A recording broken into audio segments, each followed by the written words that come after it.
Honey Badger verse of the day today is about how God reveals himself to us even when we're far away as we turn to him. There's going to be seasons in our lives that are dark. There's going to be seasons in our lives where we may even feel hopeless, but God is always our hope. And it's 2 Chronicles 15, 3-4. For a long time, Israel was without the true God, without priests to teach, without the law.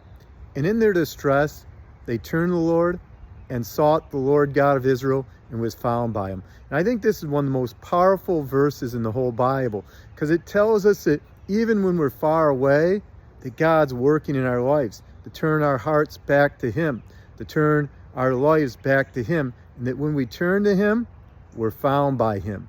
And I love the thought of God finding us. I know my daughter, as a little kid, she loved hide and seek. She loved me finding her.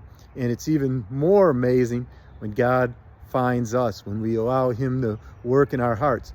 And sin always has three parts. Number one, takes away our strength and it binds us. Number two, it blinds us, takes away our sight to spiritual things. And then finally, it brings death. Then sin, after it conceived and gives birth to only death. And we don't want death in our lives, we want life. And we see that in Samson, that at first, when his hair was cut off, he lost his strength. They bound him in chains. Then they took out his eyes so he could no longer see. And then finally, it brought death to sin. And even in his death, God had grace and he was able to take down the temple, take down the enemy like a honey badger. What are some areas where you need God to show himself to you?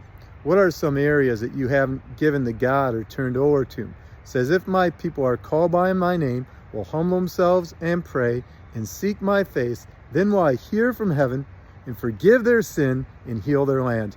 Do you need healing in your life? Turn to God and you will be found by him.